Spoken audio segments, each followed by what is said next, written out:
This is the junction of 9th Avenue and Main Street in the tiny town of Winfield, Kansas, and this is what it looked like in 1903. At 8:45 p.m. on the 13th of August that year, with a bandstand having been erected on the junction, the Cayman Military Band were just beginning their weekly concert here, and the streets, it was said, were jammed with men, women and children. With the show underway, they were soon into their second number, which was reportedly a waltz, but as the crowd enjoyed the music, 36-year-old Gilbert Twigg then arrived from this alleyway, one block west of the junction. Twigg was a US Army veteran and lived only moments away, but his strange behaviour had recently been drawing attention and he wasn't there to watch the concert. He was carrying a Belgian-made De Moulin & Co. double-barrel 12-gauge shotgun with him, and he was pulling a child's toy wagon behind him that was filled with number 5 buckshot rounds. On stepping out into the street, he passed a group of teenage boys who were suddenly alarmed to see him and turned towards one of them in particular. "I've got some tall shooting to do, son," he said.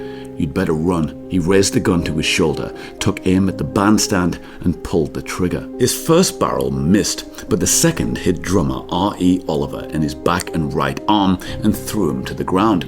A section of the stunned crowd quickly ran to his assistance, but another, somewhat unfortunately, ran instead towards Twigg, apparently believing that he must have accidentally fired the weapon. He grabbed 2 shells from the wagon to reload, took a step back and dropped to one knee. "I'm going to shoot you all," he shouted, and fired both barrels directly at them. Men and women fell to the ground in pain, it was said, and while hundreds of others howled and shrieked and ran, Twigg simply kept reloading and kept firing. Nobody, it was said, seemed able to stop the frightful carnage until Winfield police officer George Nichols, with a .44 caliber revolver, then came running from a short distance south on Main Street. The scene on the junction, when he got there, presented a terrible appearance. 8 people were dead or dying, while 24 others were wounded, and a great pool of blood, it was reported, had formed in a veritable lake. Twigg, however, was now shooting directly towards him, so Nichols ran north across the junction, turned left into the darkened alleyway, and then, with his gun in his hand, was soon standing directly behind him. What happened next, though,